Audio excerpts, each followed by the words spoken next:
Hi hello ನಮಸ್ಕಾರ. ನಾನು ನಿಮ್ಮ ಸ್ಪರ್ಶ ಗೌಡ. ಯಾರೆಲ್ಲ ಇನ್ನು ಕಾಮನಬಿಲ್ಲು ಕಥಾಗುಚ್ಛ ಯೂಟ್ಯೂಬ್ ಚಾನಲ್ಗೆ ಸಬ್ಸ್ಕ್ರೈಬ್ ಆಗಿಲ್ವೋ ಕೂಡಲೇ ಸಬ್ಸ್ಕ್ರೈಬ್ ಆಗಿ. ಕತೆ ಇಷ್ಟ ಆದರೆ ಶೇರ್ ಮಾಡಿ, ಲೈಕ್ ಮಾಡಿ ಹಾಗೂ ಕಮೆಂಟ್ ಮಾಡಿ.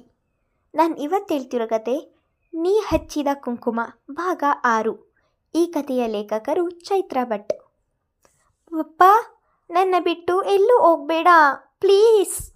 ಕಾಲೇಜಿಗೆ ಹೊರಟು ನಿಂತ ತಂದೆಯ ಕಾಲನ್ನು ತನ್ನ ಪುಟ್ಟ ಕೈಗಳಿಂದ ಬಂಧಿಸಿ ಅಳುವ ಮೊರೆ ಹಾಕಿಕೊಂಡು ಪುಟ್ಟ ಕಂದನ ಹಠ ಈ ದಿನ ತುಸು ಹೆಚ್ಚೇ ಇದೆ. ಇಂದಿನ ದಿನ ಬೇಗನೆ ಮಲಗಿದವನಿಗೆ ಎಂದಿಗಿಂತ ಬೇಗನೆ ಬೆಳಗಾಗಿ ಕಣ್ಣು ಬಿಟ್ಟ ತಕ್ಷಣ ತಯಾರಾಗಿ ನಿಂತ ತಂದೆಯನ್ನು ನೋಡಿ ರಚ್ಚೆ ಹಿಡಿದಿದ್ದಾನೆ. ಹಾಲನ್ನು ಕುಡಿಯದೆ, ಕಂದ, ನಾನು ಕೆಲಸಕ್ಕೆ ಹೋಗದೆ ಮನೆಯಲ್ಲಿ ಇದ್ದರೆ ನಿಂಗ್ಯಾರು ಚಾಕ್ಲೇಟ್ ಐಸ್ ಕ್ರೀಮ್ ತಂದು ಕೊಡೋದು? ಹಾಗಾಗಿ ನಾನು ಹೋಗಲೇಬೇಕು.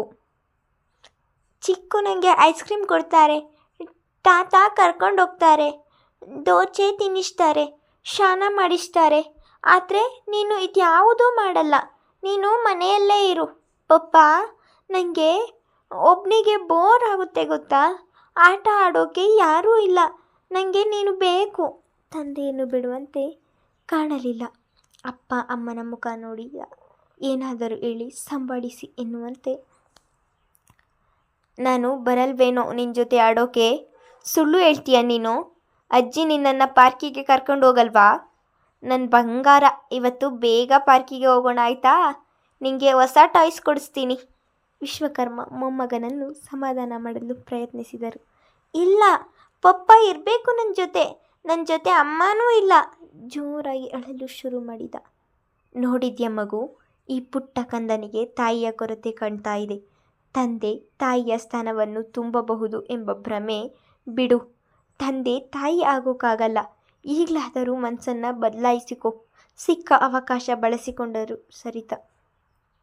ಅಮ್ಮ ಪ್ಲೀಸ್, ಈ ಸಮಯದಲ್ಲಿ ಬೇಡದೆ ಇರೋ ಮಾತು ಬೇಕಾ? ಯಾವುದೇ ವಿಷಯ ಬಂದರೂ ಮತ್ತೆ ಅದೇ ವಿಷಯಕ್ಕೆ ಹೋಗ್ತೀರಲ್ಲ, ಸಿಡುಕಿದ. ಹೌದು ಕಣೋ, ನಮಗೆ ಬೇಕಾಗಿರೋದು ಇದೇ ವಿಷಯ. ಅರ್ಥ ಆಗುತ್ತೆ ನಮಗೂ. ನಿನಗೆ ಹೊಸತನಕ್ಕೆ ಹೊಂದಾಣಿಕೆ ಮಾಡ್ಕೊಳ್ಳೋಕೆ ಹೆಚ್ಚೇ ಕಷ್ಟ ಆಗುತ್ತೆ ಅಂತ. ಆದರೆ ಅದು ಆಗೋದು ಇಲ್ಲ ಅಂತ ಅಲ್ವಲ್ಲ? ನಿನ್ನ ವಿಷಯದಲ್ಲಿ ನಮಗೂ ಬೇಜಾರಾಗಿದೆ, ನೋವಿದೆ. ಆದರೆ ಹೀಗೆ ಎಷ್ಟು ವರ್ಷ ಅಂತ ಸಮಯ ಕೊಲ್ಲೋಕ್ಕಾಗುತ್ತೆ? ಜೀವನ ಸಂಗಾತಿ ಕೇವಲ ನಮ್ಮ ದೈಹಿಕ ಬೇಡಿಕೆಗಳನ್ನು ತೀರಿಸಿಕೊಳ್ಳುವುದಕ್ಕಾಗಲಿ, ಮನೆ ಕೆಲಸವನ್ನು ಮಾಡುವುದಕ್ಕಾಗಲಿ, ಅಥವಾ ನಿನ್ನ ಬೇಕು ಬೇಡಗಳನ್ನು ನೋಡಿಕೊಳ್ಳುವುದಕ್ಕೆ ಮಾತ್ರವಲ್ಲ ಬೇಕಾಗಿರುವುದು. ಮುಂದೊಂದು ದಿನ ನಾವೆಲ್ಲ ಇಲ್ದಾಗ ನೀನು ಒಬ್ಬಂಟಿಯಾಗುತ್ತೀಯಲ್ಲ, ಆಗ ನನಗೂ ಸಂಗಾತಿ ಇರಬೇಕಿತ್ತು ಅನಿಸುತ್ತೆ.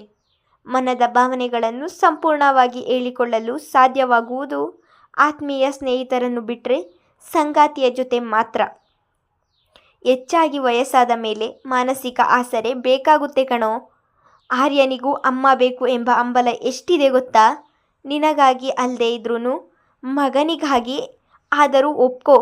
ಇದೆಲ್ಲ ಹೇಳಿದರೆ ನಿಂಗೆಲ್ಲಿ ಅರ್ಥ ಆಗುತ್ತೆ ಎಂದರು.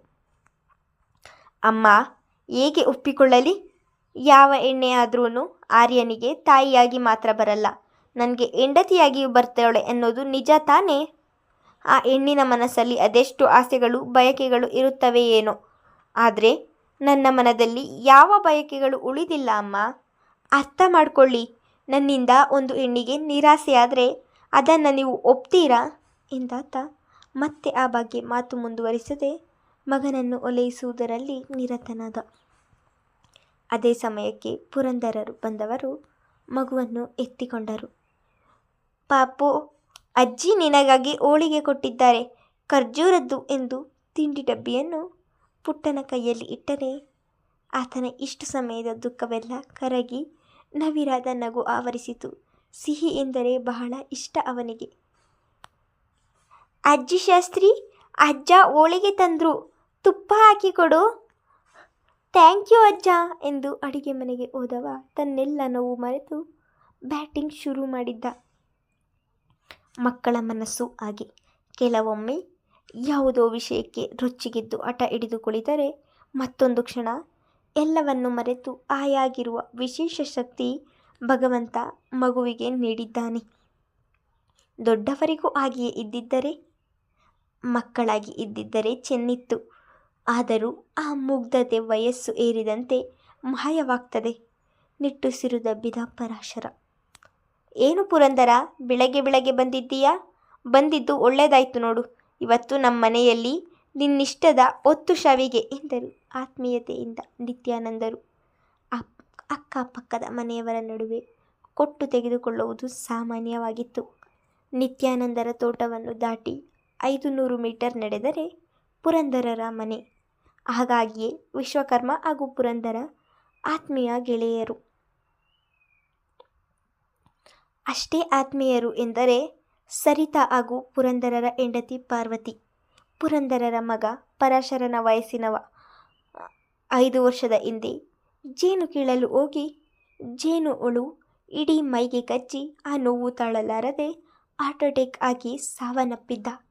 ಅಂದಿನಿಂದ ಈ ಮನೆಗೆ ಅವರು ಬಂದು ಹೋಗಿ ಮಾಡುವುದು ಹೆಚ್ಚಾಗಿತ್ತು. ತನ್ನ ಮಗನನ್ನು ಪರಾಶರನಲ್ಲಿ ಕಂಡಿದ್ದರು ಹಾಗೂ ಆರ್ಯ ತನ್ನ ಸ್ವಂತ ಮೊಮ್ಮಗ ಎಂದೇ ಭಾವಿಸಿದ್ದರು. ನಿತ್ಯಾನಂದರ ಮಾತಿಗೆ ನಕ್ಕು ಅವರ ಪಕ್ಕವೇ ಕುಳಿತುಕೊಳ್ಳುತ್ತಾ, ಹ್ಞೂ ಅಪ್ಪಾಜಿ, ಬೆಳಗಿನ ಜಾವ ಶಾವಿಗೆ ತಿಂದಂತೆ ಕನಸು ಬಿದ್ದಿತ್ತು. ಹೆಚ್ಚಾಗಿ ಅತ್ತಿಗೆ ಮಾಡಿದ ಶಾವಿಗೆಯ ಘಮ ಆ ಮನೆಯಿಂದ ಈ ಮನೆಯವರೆಗೂ ಕರೆತಂತು ಎಂದು ಜೋರಾಗಿ ನಕ್ಕರು. ತನ್ನ ಚಿಕ್ಕ ವಯಸ್ಸಿನಲ್ಲಿಯೇ ತಂದೆ ತಾಯಿಯನ್ನು ಕಳೆದುಕೊಂಡ ಪುರಂದರರು ನಿತ್ಯಾನಂದರಿಗೆ ಅಪ್ಪಾಜಿ ಎಂದೇ ಕರೆಯುವುದು. ತಾತ, ಒಂದು ಕರೆ ಮಾಡಿ ಆದರೂ ಹೇಳಬಹುದಿತ್ತಲ್ವಾ? ನಾನು ತಿಂಡಿ ತಿಂದೇ ಬರ್ತಾ ಇದ್ದೆ. ಸರಿತಾ ಅತ್ತೆ ಮಾಡಿದ ಶಾವಿಗೆ ಮಿಸ್ ಆಯಿತು. ಆ ಜಾವದ ಕನಸು ನನಗಾದರೂ ಬೀಳಬಾರ್ದಿತ್ತೆ ಎಂದು ಪೆಚ್ಚು ಮೊರೆ ಹಾಕಿಕೊಂಡು ಆಗಲೇ ಸರಿತಾ ನೀಡಿದ ಒಗ್ಗರಣೆ ಶಾವಿಗೆ ಸವಿಯುತ್ತಿರುವ ತಾರಿಣಿಯ ಪರಿಗೆ ಪರಾಶರನ ಸಮೇತ ಎಲ್ಲರೂ ನಕ್ಕಿದ್ದರು. ನಗುವ ಅಲೆಯಲ್ಲಿ ತೇಲುತ್ತಿದ್ದವಳು ತಿಂದ ತಟ್ಟೆ ತೊಳೆದಿಟ್ಟು ಆರ್ಯನನ್ನು ಮಾತನಾಡಿಸಿದಳು. ಅವನನ್ನು ಎತ್ತಿಕೊಂಡು ಬಂದು ಅವರ ಮಧ್ಯೆಯೇ ಕುಳಿತಳು. ಆಗ ಪುರಂದರರು ತಾನು ಬಂದ ಕಾರಣ ತಿಳಿಸಿದ್ದರು. ಮಗು, ಸ್ವಲ್ಪ ದಿನ ತಾರಿಣಿನ ನೀನೇ ಕಾಲೇಜಿಗೆ ಕರ್ಕೊಂಡು ಹೋಗು. ಬಂದು ಮಾಡಬೇಕಪ್ಪ. ಬಸ್ ಪಾಸ್ ಆದಮೇಲೆ ಬಸ್ಸಲ್ಲಿ ಹೋಗಿ ಬಂದು ಮಾಡ್ತಾಳೆ. ನಿಂಗೇನು ತೊಂದರೆ ಇಲ್ಲ ಅಲ್ವಾ ಎಂದರು. ಇಲ್ಲ ಇಲ್ಲ, ಬೇಕಿದ್ರೆ ಯಾವಾಗಲೂ ನನ್ನ ಜೊತೆಗೆ ಬರಲಿ, ಏನೂ ತೊಂದರೆ ಇಲ್ಲ. ಅಣ್ಣನಿಗೆ ತಂಗಿ ಬಾರವೇ. ಆದರೆ ಈಗ ಮಳೆಗಾಲ ಅಲ್ವಾ, ಅದೊಂದೇ ಸಮಸ್ಯೆ ಎಂದ. ಹೇಳಿಲ್ವಾ ಅಪ್ಪಾಜಿ ಅಣ್ಣ ಒಪ್ತಾರೆ ಅಂತ? ಅಣ್ಣ ನೀನೇನು ಯೋಚಿಸಬೇಡ, ನಾನು ಛತ್ರಿ ಹಿಡ್ಕೊಂಡು ಕೂರ್ತೀನಿ ಎಂದಳು ತಾರಿಣಿ. ಇವತ್ತಿಂದ ಇವನನ್ನು ಅಣ್ಣ ಅಂತ ಕರಿಬೇಡ ಕಣಮ್ಮ. ರೀ ಅಂತಲೋ ಅಥವಾ ಪರಾಶರ ಅಂತಲೋ ಕರಿ. ಯಾಕಂದರೆ ಇವನು ನಿನ್ನನ್ನು ಮದುವೆ ಆಗೋಕ್ಕೆ ಇಷ್ಟಪಡ್ತಾನೆ. ಆದಷ್ಟು ಬೇಗ ನಿಮ್ಮಿಬ್ಬರ ಎಂಗೇಜ್ಮೆಂಟ್ ಮುಗಿಸೋಣ. ಇನ್ನು 5 ವರ್ಷದ ನಂತರ, ಅಂದರೆ ನೀನು ಓದು ಮುಗಿದ ಮೇಲೆ ಮದುವೆ ಎಂದು ಜೋರಾಗಿ ನಕ್ಕರು ಪುರಂದರರು. ಅವರ ಮಾತಿಗೆ ಪರಾಶರ ಹಾಗೂ ಅವಳು ಕಕ್ಕಬಿಕ್ಕಿಯಾಗಿ ನೋಡಿದರೆ ಮನೆಯ ಉಳಿದವರು ತಣ್ಣನಿನ್ನಗಾಡುತ್ತಿದ್ದರು. ಇಂದಿನ ದಿನದ ತನ್ನ ಮಾತು ನೆನೆದು ಪರಾಶರನ ಮೊಗ ಪೆಚ್ಚಾಗಿತ್ತು. ಇವರು ತಮಾಷೆ ಮಾಡ್ತಾ ಇದ್ದಾರಾ ಅಥವಾ ನನಗೆ ಬಿಸಿ ಮುಟ್ಟಿಸ್ತಿದ್ದಾರಾ ಎಂದು ಅರಿಯದವನ ಮನ ಒಯ್ದಾಡಿತ್ತು. ಅಪ್ಪ, ಅಣ್ಣನ ಸಮಾನದವ್ರನ್ನ ಮದುವೆ ಆಗೋದಾ? ಯಾಕೆ ಏನೇನೋ ಹೇಳ್ತೀರಾ? ಎಂದಿಗೂ ಇಲ್ಲದ್ದು ಎಂದವಳು ಅವನ ಕಡೆ ತಿರುಗಿ ಪ್ರಶ್ನಾರ್ಥಕವಾಗಿ ನೋಡಿದ್ದಳು. ಇದೆಲ್ಲ ಏನು ಎಂಬಂತೆ. ಶಾಸ್ತ್ರಿಗಳೇ, ಪ್ಲೀಸ್ ಹೀಗೆಲ್ಲ ಹೇಳ್ಬೇಡಿ. ಅವತ್ತೇನು ಬೇಸರದಲ್ಲಿ ಆಗಂದೆ. ಅದು ನಿಮಗೆ ನನ್ನ ಮನಸ್ಥಿತಿಯನ್ನು ಅರ್ಥ ಮಾಡಿಸಲು ಮಾತ್ರ ಆಗಿ ಹೇಳಿದ್ದು. ನನಗೆ ತಾರಿಣಿ ತಂಗಿ ಎಂದು ತಪ್ಪಿತಸ್ಥನ ಮುಖ ಮಾಡಿಕೊಂಡ. ಆದರೂ ನನ್ನ ಮಗಳನ್ನು ನಿಂಗೆ ಕೊಡೋಕೆ ನನ್ನ ಅಭ್ಯಂತರವೇನು ಇಲ್ಲಪ್ಪ. ನಿನ್ನಂಥ ಗಂಡು ಸಿಗೋಕೆ ಇವಳು ಪುಣ್ಯ ಮಾಡಿರ್ತಾಳೆ ಅಂತಾನೆ ಅಂದ್ಕೊಂಡು ಖುಷಿಯಿಂದ ದಾರೆ ಎರೆದು ಕೊಡ್ತೀನಿ. ನೀನು ಅದನ್ನು ತಮಾಷೆಗೆ ಹೇಳಿರ್ಬೋದು. ಮನೆಗೆ ಹೋಗಿ ಕೂತ್ಕೊಂಡು ಯೋಚನೆ ಮಾಡಿದ ಮೇಲೆ ನೀನು ಹೇಳಿದ್ದೆ ಸರಿ ಅನ್ನಿಸ್ತು. ಇದಕ್ಕೆ ನನ್ನ ಹೆಂಡತಿ ಒಪ್ಪಿಗೆಯೂ ಸಿಕ್ಕಿದೆ ನೋಡು. ನಿನ್ನಂಥ ಹುಡುಗ ಹುಡುಕಿದ್ರೂ ಸಿಗೋದಿಲ್ಲ ನೋಡು. ಇನ್ಮೇಲೆ ನನಗೆ ಶಾಸ್ತ್ರಿಗಳೇ ಅಂತ ಕರಿಬೇಡ, ಮಾವ ಅಂತ ಕರಿ. ಹೆಣ್ಣು ಕೊಡುವ ಮಾವನನ್ನು ಮಾವ ಎಂದೇ ಕರೆಯಬೇಕು. ಗೌರವ ಸ್ವಲ್ಪ ಹೆಚ್ಚು ಕೊಟ್ಟರೂ ಪರವಾಗಿಲ್ಲ ಎಂದರು ಗಂಭೀರ ಭಾವದಲ್ಲಿ. ಈಗಂತೂ ಅವನ ತಲೆ ಪೂರ್ತಿ ಕೆಟ್ಟು ಹೋದರೆ ತಂದೆಯ ಮಾತು ಕೇಳಿದ ತಾರಿಣಿಗೆ ಅಳು ಬರುವುದು ಬಾಕಿ. ಅವಳನ್ನು ನೋಡಿದವನಿಗೆ ಅಯ್ಯೋ ಎನಿಸಿತು. ಪ್ಲೀಸ್ ಶಾಸ್ತ್ರಿಗಳೇ, ಈಗೆಲ್ಲ ಹೇಳ್ಬೇಡಿ. ದಯವಿಟ್ಟು ಕ್ಷಮಿಸಿ. ಇನ್ಯಾವತ್ತೂ ಇಂತಹ ಮಾತುಗಳು ನನ್ನ ಬಾಯಲ್ಲಿ ಬರಲ್ಲ. ತಾರಿಣಿ ಕೇವಲ ನನ್ನ ತಂಗಿಯೇ ಆಗಲ್ಲ, ತಂಗಿಯೇ. ನೀವು ಬೇರೆ ಅವತ್ತು ಒಂದಷ್ಟು ಹುಡುಗಿಯರ ಫೋಟೋ ಹಿಡಿದುಕೊಂಡು ಮದುವೆ ಆಗು ಅಂತ ಕುಳಿತಿದ್ರಿ. ಆ ಕೋಪದಿಂದ ಆಗಂದೆ ಅಷ್ಟೆ. ನನಗೆ ಮತ್ತೊಂದು ಮದುವೆ ಬೇಕಾಗಿಲ್ಲ. ಅಷ್ಟಕ್ಕೂ ಮದುವೆಯಾಗಿ ಮಗು ಇರುವವನಿಗೆ ಯಾವ ಹೆತ್ತವರು ಮಗಳನ್ನು ಕೊಡಲಾರರು ಎಂದು ಅರ್ಥ ಮಾಡಿಸುವುದಕ್ಕೆ ಹಾಗೆಂದದ್ದು ಅಷ್ಟೆ. ಅದು ಬಿಟ್ಟು ಬೇರೆ ಯಾವ ಭಾವವೂ ಇಲ್ಲ ಎಂದು ಕರ ಜೋಡಿಸಿ ನಿಂತವನ ಮೊಗದಲ್ಲಿ ನಿಜವಾಗಿಯೂ ಪಶ್ಚಾತ್ತಾಪವಿತ್ತು. ನಾನು ತಮಾಷೆ ಮಾಡಿದೆ ಮಗು. ಆದರೆ ಒಂದು ಮಾತು ಸತ್ಯ. ನನ್ನ ಮಗಳ ಹಾಗೂ ನಿನ್ನ ನಡುವೆ ವಯಸ್ಸಿನ ಅಂತರ ಇರದೇ ಹೋಗಿದ್ರೆ ಖಂಡಿತ ಅವಳನ್ನು ನಿನಗೆ ಕೊಟ್ಟು ಮದುವೆ ಮಾಡಿಸ್ತಿದ್ದೆ. ಈಗಿನ್ನು ಮೆಟ್ರಿಕ್ ಮುಗಿದ ಹುಡುಗಿ. ಮೊನ್ನೆಯಷ್ಟೇ 16 ಮುಗಿದಿದೆ. ಇದೊಂದೇ ಕಾರಣ ನಿನಗೆ ನನ್ನ ಮಗಳನ್ನು ಮದುವೆ ಮಾಡಿಕೊಡದೆ ಇರಲು ನನಗಿರುವ ಕಾರಣ. ಆದರೆ ಅಂತಹ ಮಾತುಗಳನ್ನಾಡಿದಾಗ ನಮ್ಮ ಮಾತು ಎದುರಿರುವವರ ಮೇಲೆ ಯಾವ ರೀತಿ ಪರಿಣಾಮ ಬೀರುತ್ತದೆ ಎಂದು ಒಂದು ಕ್ಷಣ ಯೋಚಿಸಬಹುದಲ್ವಾ? ನನಗೆ ನೀನು ಹೇಗೆ ಅನ್ನೋದು ಗೊತ್ತು. ಆದರೆ ಇದೇ ತಪ್ಪನ್ನು ಮತ್ತೊಮ್ಮೆ ಮಾಡಬೇಡ. ನಿನಗೆ ಮದುವೆ ಮಾಡಬೇಕು ಎಂಬುದು ಈ ಮನೆಯವರ ಆಸೆ. ಅದಕ್ಕೆ ನಾನು ಯಾವತ್ತೂ ಸಾಥ್ ಕೊಡ್ತೀನಿ. ಯಾಕಂದರೆ ನೀನು ಹುಟ್ಟುವ ಮುನ್ನವೇ ಈ ಮನೆ ನನಗೆ ಮನೆಯಾಗಿತ್ತು ಎಂದರು. ಮೊದಲೇ ಅದೇ ಹಳ್ಳಿಯ ಶಾಲೆಯ ಮಾಸ್ತರರು. ಯಾರಿಗೆ ಹೇಗೆ ಹೇಳಬೇಕು, ಎಲ್ಲಿ ಬರೆ ಮುಟ್ಟಿಸಬೇಕು ಎಂದು ಅರಿವಿದ್ದವರು ನವಿರಾಗಿ ಹೇಳಿದರು. ಮದುವೆಯಿಂದ ನೀನು ತಪ್ಪಿಸಿಕೊಳ್ಳುವ ಹಾಗಿಲ್ಲ ಎಂದು ಹೇಳಿದ ಹಾಗಿತ್ತು ಅವರ ಮಾತುಗಳು. ಇನ್ನು ಇಲ್ಲೇ ನಿಂತರೆ ಮತ್ತೆ ಮದುವೆ ವಿಷಯ ಮುಂದುವರೆದು ತಲೆ ಚಿಟ್ಟು ಹಿಡಿಯುತ್ತದೆ ಎಂದು ಯೋಚಿಸಿದವ. ತಾರಿಣಿ ಬಾ, ತಡ ಆಗುತ್ತೆ ಎಂದವನು ತನ್ನ ಮಗನ ಬಳಿ ನಡೆದು, ಪುಟ್ಟ, ಸಂಜೆ ನಿನ್ನನ್ನು ಬೀಚಿಗೆ ಕರ್ಕೊಂಡು ಹೋಗ್ತೀನಿ ಆಯಿತಾ? ಐಸ್ ಕ್ರೀಮ್ ಕೊಡಿಸ್ತೀನಿ, ಅಳ್ಬೇಡ, ಬೇಗ ಬರ್ತೀನಿ ಎಂದವ ಮನೆಯವರಿಗೆ ಹೇಳಿ ಹೊರಟಿದ್ದ. ಕಾಲೇಜಿನ ಮೊದಲ ದಿನ ಆಗಿದ್ದರಿಂದ ತಾರಿಣಿ ಕೂಡ ಮನೆಯವರೆಲ್ಲರ ಕಾಲಿಗೂ ಬಿದ್ದು ಆಶೀರ್ವಾದ ಪಡೆದು ಪರಾಶರನ ಹಿಂದೆ ಹೊರಟಳು. ನಿನ್ನ ಹೆಸರೇನು ಕೇಳಿದ್ದು ಅಂಬರ. ಹಂಸವೇಣಿ. ಆ ಹೊಸ ಹುಡುಗಿ ತಡವರಿಸುತ್ತಾ ಹೇಳಿದ್ದಳು. 10 ನಿಮಿಷದಿಂದ ಅಂಬರ ಅವಳ ಬೆವರಿಳಿಸಿದ್ದಳಲ್ಲ. ಹಂಸದ ಹಾಗೆ ನಡೀತೀಯ ನೀನು, ಅದಕ್ಕೆ ಈ ಹೆಸರ? ಸೊಂಟದ ಮೇಲೆ ಕೈ ಕಟ್ಟಿ ರಿತೇಶ್ನ ಬೈಕಿಗೆ ಹೊರಗೆ ಕುಳಿತು ಕೇಳಿದಳು. ಅವಳ ಸುತ್ತ ಅವಳ ಗ್ಯಾಂಗಿನ 5-6 ಜನರು. ಆ ಹುಡುಗಿ ತಲೆ ತಗ್ಗಿಸಿದಳು. ಆಗ ತಾನೇ ಧುಮುಕಲು ಸಿದ್ಧವಾಗಿರುವ ಕಣ್ಣೀರು. ಪಾಪ, ಹಂಸ ಕಾಲೇಜಿಗೆ ಹೊಸಬಳು.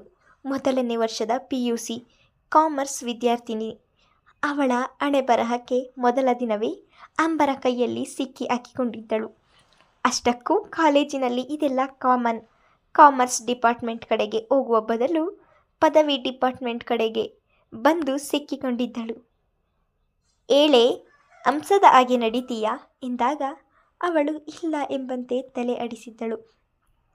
ಸರಿಯಾಗಿದ್ರೆ ಇವತ್ತು ಹಾಗೆ ನಡೆದು ತೋರಿಸು. ನನಗೆ ಹಂಸ ನಡಿಗೆ ನೋಡಬೇಕು. ಹಾಗೆ ನಡೆದರೆ ಮಾತ್ರ ನಿನ್ನನ್ನು ಇಲ್ಲಿಂದ ಹೋಗೋಕೆ ಬಿಡೋದು. ಇಲ್ಲ ಅಂದರೆ ಪ್ಲೀಸ್ ಅಕ್ಕ, ಮಿಸ್ ಆಗಿ ಇತ್ತ ಕಡೆ ಬಂದೆ. ನನಗೆ ಕಾಮರ್ಸ್ ಕ್ಲಾಸ್ ಎಲ್ಲಿ ಅಂತ ಗೊತ್ತಿಲ್ಲ, ಪ್ಲೀಸ್ ಹೇಳಿ ಎಂದಳು ಅಳುತ್ತಲೇ. ಅದನ್ನು ಕೇಳಿದ್ನ ಈಗ? ಹಂಸದ ಹಾಗೆ ನಡಿ ಎಂದೆ. ಬೇಗ ಹೇಳಿದ ಕೆಲಸ ಮಾಡು ಎಂದಳು ಮತ್ತೊಮ್ಮೆ ಧ್ವನಿ ಏರಿಸಿ. ಅಂಬರ ಹೇಳಿದ ಹಾಗೆ ಹಂಸ ಮುದುಡಿ ಅತ್ತಿಂದತ್ತ ನಡೆಯಲು ಶುರು ಮಾಡಿದರೆ, ಹೋ ಹೋ, ಹಂಸ ನೋಡ್ರೋ, ಹಂಸ ನೀರಲ್ಲಿ ಇರೋದು ಬಿಟ್ಟು ನಮ್ಮ ಕಾಲೇಜಿನ ಆವರಣಕ್ಕೆ ಬಂದಿದೆ ಎಂದು ಅಂಬರ ಎಂದಿರುವ ಹುಡುಗ ಹುಡುಗಿಯರು ಬೊಬ್ಬೆ ಹಾಕಿದ್ದರು. ಆ ಸದ್ದನ್ನು ಮೀರಿ ಪರಾಶರನ ಬುಲೆಟ್ಸ್ ಬೈಕಿನ ಸದ್ದು ಮಿಕ್ಕವರಲ್ಲಿ ಅಂಬರ ಕಿವಿಯನ್ನೇ ಸೇರಿದ್ದು ಮೊದಲು. ಅವ ಬರುವ ಮೊದಲು ಈ ಹುಡುಗಿಯನ್ನು ಇಲ್ಲಿಂದ ಕಳುಹಿಸಬೇಕೆಂದು, ಆಯಿತು ಹಂಸ, ಹೋಗು, ನಿನ್ನ ಕ್ಲಾಸ್ ಈ ಕಡೆಯಲ್ಲ, ಇದು ನಮ್ಮ ಕಾಲೇಜ್, ಮತ್ತೊಮ್ಮೆ ಈ ಕಡೆ ಬರಬೇಡ ಎಂದು ಹೇಳಿದ ಅಂಬರ ಅವಳಿಗೆ ಕಾಮರ್ಸ್ ಕ್ಲಾಸ್ ಎಲ್ಲಿದೆ ಎಂದು ಹೇಳಿ ಬೀಳ್ಕೊಟ್ಟಿದ್ದಳು. ಅವಳ ಜೊತೆಗೆ ಉಳಿದ ಹುಡುಗರು ನಡೆದಿದ್ದರು. ಇವಳು ಮಾತ್ರ ಅವನನ್ನು ನೋಡಿ ಕಣ್ತುಂಬಿಕೊಳ್ಳಬೇಕು ಎಂಬ ಬಯಕೆಯಿಂದ ಅಲ್ಲೇ ನಿಂತಿದ್ದಳು. ಬಾರೆ ಹೋಗೋಣ, ಎಲ್ಲರೂ ಹೋದ್ರು ನಿಂದೇನು ಎಂದಳು ಬಾಂಧವ್ಯ. ಇರೇ, ಸರನ್ನ ಮಾತಾಡ್ಸ್ಕೊಂಡು ಹೋಗೋಣ, ಪಾಪ ಬಂದರು ಎಂದಳು ಗೇಟಿನ ಕಡೆ ನೋಡುತ್ತಾ. ಪಾಪನಾ? ಅವರ ಯಾವಾಗಲಿಂದ? ಬಾಂಧವ್ಯ ಕಣ್ಣರಳಿಸಿಕೊಂಡು ಅವಳನ್ನೇ ನೋಡಿದಳು. ಗೆಳತಿಯ ಮಾತು ಕೇಳಿ ಅಂಬರ ಕಿವಿಯೊಳಗೆ ಹೋದಂತಿಲ್ಲ.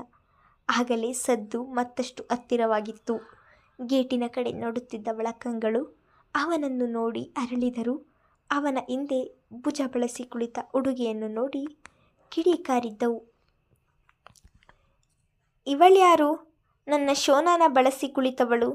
ಆ ಜಾಗ ನನ್ನದು. ಅವರನ್ನು ಬಳಸಿ ಕುಳಿತುಕೊಳ್ಳುವ ಹಕ್ಕಿರುವುದು ನನಗೆ ಮಾತ್ರ. ಬೈಕಲ್ಲಿ ಬರುವಷ್ಟು ಸಲುಗೆ ಇದೆಯಾ ಇಬ್ಬರಿಗೂ? ಇವಳಿಗೆ ಇದೇ ಹಬ್ಬ ಎಂದು ಅಲ್ಲು ಮಸಿದಳು. ಬೇಡ ಬೇಡ ಎಂದರು. ಹೊಟ್ಟೆ ಕಿಚ್ಚು ನೆರಳಾಡಿತ್ತು. ಅವರ ಕಡೆಯೇ ನೋಡುತ್ತಾ ನಿಂತಳು. ಅವನು ಬೈಕ್ ಪಾರ್ಕ್ ಮಾಡಿ ತಾರಿಣಿ ಕಡೆಗೆ ತಿರುಗಿ ಅವಳ ಕ್ಲಾಸ್ ಎಲ್ಲಿದೆ ಎಂದು ಕೈ ಮಾಡಿ ತೋರಿಸಿದ್ದ. ತುಂಬ ಥ್ಯಾಂಕ್ಸ್ ಅಣ್ಣ. ಅಲ್ಲಲ್ಲ ರೀ, ಇವರೇ ತುಂಬ ಥ್ಯಾಂಕ್ಸ್ ಕಣ್ರಿ. ಅಪ್ಪ ನಿನ್ನನ್ನು ಹಾಗೆ ಕರಿ ಎಂದದ್ದು ಎಂದಳು ಅವನನ್ನು ರೇಗಿಸುವುದಕ್ಕೆ. ನೀನು ಶುರು ಮಾಡಿದ್ಯಾ? ಅಣ್ಣನನ್ನು ರೇಗಿಸೋದು ಅಷ್ಟು ಇಷ್ಟನಾ ಎಂದು ನಗಾಡಿಕೊಂಡ. ಹ್ಞೂ, ಇದೊಂದೇ ರೀತಿ ಚೆನ್ನಾಗಿದೆ ರೀ ಎಂದಳು ಮತ್ತೆ. ಆಯ್ತ್ರಿ ತಾರಿಣಿಯವರೇ, ನೀವು ನಮ್ಮ ಡಿಗ್ರಿ ಕಾಲೇಜಿಂದ ಸ್ವಲ್ಪ ದೂರ ಇರಿ. PUC ಬೇರೆ. ಸೀನಿಯರ್ ಕೈಗೆ ಸಿಕ್ಕಿದ್ದು ನಿನ್ನನ್ನು ಉರಿದು ಫ್ರೈ ಮಾಡ್ಕೊಂಡು ತಿಂತಾರೆ ಎಂದ. ಅವನ ಮಾತಿಗೆ ಜೋರಾಗಿ ನಕ್ಕಳು ಹುಡುಗಿ. ಇತ್ತ ತಾರಿಣಿಯ ನಗುವನ್ನು ನೋಡಿದ ಅಂಬರ ಮಾತ್ರ ಕುದಿಯುತ್ತಿದ್ದಳು. ಅವಳಿಗೆ ಅವರು ಕಾಣಿಸುತ್ತಿದ್ದರೆ ವಿನಃ ಅವರಾಡುವ ಮಾತುಗಳು ಕೇಳುತ್ತಿರಲಿಲ್ಲ. ಕಳೆದ 2 ವರ್ಷದಲ್ಲಿ ಇಷ್ಟು ಸಲಿಗೆಯಿಂದ ಯಾರೂ ಅವನ ಜೊತೆ ವರ್ತಿಸುವುದು ನೋಡಿರದ ಪ್ರೇಮಿಯ ಹೃದಯದಲ್ಲಿ ಅವಳಿಗೆ ಅರಿಯದ ಭಾವ, ಕೋಪ, ಹೊಟ್ಟೆ ಕಿಚ್ಚು, ಹತಾಶೆಯಲ್ಲಿ ಮತ್ತೆ ಅಲ್ಲಿ ನಿಲ್ಲಲಾರದೆ ಅವರ ಕಡೆಗೊಮ್ಮೆ ಕೋಪದಿ ನೋಡಿ ಕಾಲೇಜಿನ ಒಳಗೆ ಹೊರಟಳು. ನಿಲ್ಲು ಅಂಬಿ, ಸರನ್ನ ಮಾತನಾಡಿಸಿ ಹೋಗೋಣ ಅಂದೋಳು. ಹಾಗೆಯೇ ಹೊರಟೆ, ಏನಾಯ್ತೇ?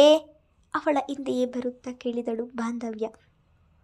ನೀನೇ ಬೇಕಿದ್ರೆ ಮಾತಾಡ್ಕೊ ಹೋಗು, ನನಗೆ ಇಷ್ಟ ಇಲ್ಲ ಎಂದವಳು ನೇರವಾಗಿ ಹೋಗಿದ್ದು ವಾಶ್ರೂಮ್ ಕಡೆಗೆ. ಅವಳಿಗೆ ತಿಳಿಯದೆ ನೋವು ಹೃದಯ ಭಾರವಾಗಿಸಿತ್ತು. ಅವರ ಜೊತೆ ಮತ್ತೊಂದು ಹುಡುಗಿಯನ್ನು ಕಲ್ಪಿಸಿಕೊಳ್ಳದವಳಿಗೆ ಮೊದಲ ಬಾರಿ ಹುಡುಗಿ ಬೈಕಲ್ಲಿ ಬಂದಿದ್ದು ನೋಡಿ ಆಘಾತವಾಗಿತ್ತು. ಅವಳು ಯಾರು? ಪರಾಶರನಿಗೆ ಏನಾಗಬೇಕು ಎಂದು ಯೋಚಿಸಿದವಳ ಕೋಪ, ನೋವು ಕಣ್ಣೀರ ರೂಪ ತಾಳಿತು. ಹೊರಗಿನಿಂದ ಬಾಂಧವ್ಯ ಏನಾಯಿತು ಎಂದು ಕೇಳಿದರೂ ಉತ್ತರಿಸುವ ಮನಸ್ಸಿಲ್ಲ. ಸ್ವಲ್ಪ ಸಮಯದ ಮೇಲೆ ಹೊರಗೆ ಬಂದವಳ ಮನದಲ್ಲಿ ದೃಢ ನಿರ್ಧಾರವಿತ್ತು. ಆ ಹುಡುಗಿಯ ಬಗ್ಗೆ ತಿಳಿದುಕೊಳ್ಳಬೇಕು, ಅವಳಿಗೆ ಬುದ್ಧಿ ಕಲಿಸಬೇಕು. ಪರಾಶರನ ಬಳಿ ಆದಷ್ಟು ಬೇಗ ತನ್ನ ಪ್ರೀತಿಯ ಬಗ್ಗೆ ಹೇಳಿಕೊಳ್ಳಬೇಕು.